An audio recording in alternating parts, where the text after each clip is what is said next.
Ya, assalamualaikum warahmatullahi wabarakatuh. Selamat datang kembali di channel saya, Mr. Simple. Bertemu lagi kita di part 4.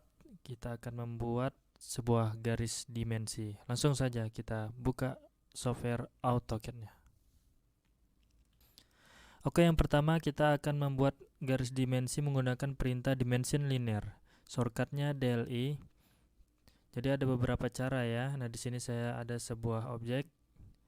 Saya akan membuat garis dimensi. Cara yang pertama, ketik DLI, kemudian spasi, klik titiknya dari sini ke titik sini, kemudian klik. Kemudian spasi lagi karena masih menggunakan perintah yang sama, klik dari sini titiknya ke titik sini, kemudian tarik ke atas, kemudian baru klik. Kemudian spasi lagi, klik dari titik sini ke titik sini, kemudian arahkan ke atas, kemudian klik. Nah, itu cara yang pertama. Cara yang kedua, saya hapus dulu. Cara yang kedua, ketik DLI, namun enternya 2 kali. Atau ketik spasinya 2 kali. Kemudian klik garisnya. Ini, tarik ke bawah, klik. Kemudian spasi 2 kali lagi. Ini, klik garis ini, tarik ke samping, baru klik. Kemudian, ini contohnya, klik spasi 2 kali. Kemudian klik garisnya, kemudian tarik ke samping.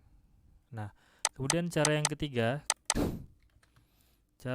kita ketik DLI, kemudian spasi, klik garis yang diinginkan, titik yang ini misalnya ke titik yang ini, klik, kemudian tarik ke atas, kemudian kita ketik DCO, kemudian spasi, kemudian klik titik salah satu titik saja, ini dan ini, kemudian diakhiri dengan spasi. Oke, itulah tadi cara menggunakan dimension linear atau DLI shortcutnya. Oke, lanjut yang kedua, kita menggunakan perintah dimalignite. Shortcutnya DAL. Cara penggunaannya di sini saya ada sebuah objek.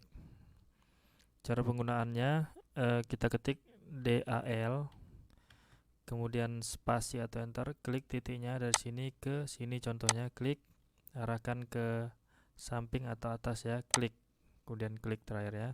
Kemudian spasi lagi karena masih menggunakan perintah yang sama, kita klik titiknya, kemudian ke titik ini kita arahkan ke atas atau ke samping ya. Ini khusus garis dimensi yang objeknya miring atau garis miring. Kemudian cara yang kedua, kita ketik DAL, kemudian spasi 2 kali, klik, klik, spasi 2 kali lagi, klik garisnya, klik. Ini juga bisa spasi 2 kali, klik, klik. Ini juga klik, klik, klik, klik. Nah, itulah tadi cara penggunaan perintah dimalignite atau shortcutnya DAL. Next, yang ketiga kita akan menggunakan perintah dimarch. Nah, di sini saya ada beberapa buah garis lengkung ya. Nah, di sini saya akan membuat perintah dimarch. Caranya ketik DAR, kemudian spasi, klik garisnya, kemudian klik, kemudian spasi lagi karena masih menggunakan perintah yang sama, klik garisnya, kemudian klik, spasi lagi, klik garisnya, kemudian klik, klik, spasi lagi, klik garisnya, kemudian klik. Nah, itulah tadi cara penggunaan dengan perintah dimarch. Lanjut yang keempat, kita menggunakan perintah dim diameter, shortcutnya DDI.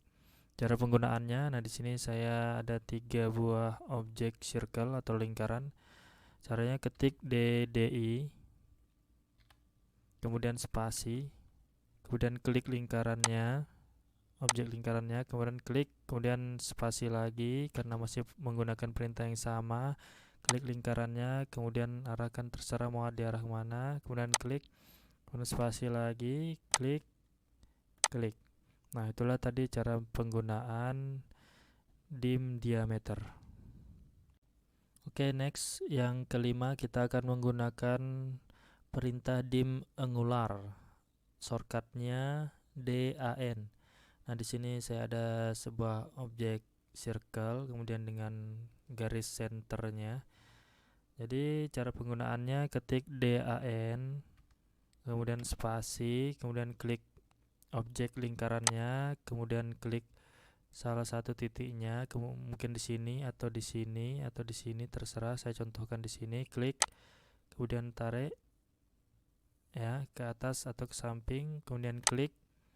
Nah, kemudian kita klik lagi garis dimensinya, kita klik titik yang ini, kita arahkan ke sini. Kemudian escape.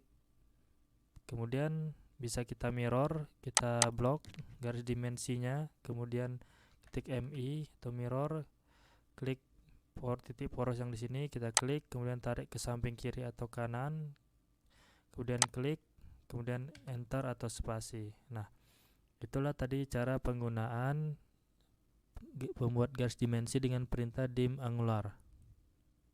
Oke, lanjut yang keenam, kita menggunakan perintah dim radius. Jadi itu shortcutnya DIMR. Nah, di sini saya ada sebuah objek, saya ketik DIMR, kemudian spasi, saya klik lingkarannya, nah kemudian saya tarik. Bedanya dengan yang DDI tadi, kalau kita ketik DDI, kemudian enter, kita klik lingkarannya, nah keluarnya simbolnya diameter. Kalau yang dim radius dia keluarnya R10. Nah, gitu ya perbedaannya. Oke, itulah tadi beberapa cara untuk membuat garis dimensi ya. Jadi ada beberapa cara, silakan gunakan sesuai kebutuhan. Oke, jangan lupa nantikan video selanjutnya di part 5. Dan jangan lupa juga share video ini jika bermanfaat, like dan subscribe. Sampai jumpa di video selanjutnya.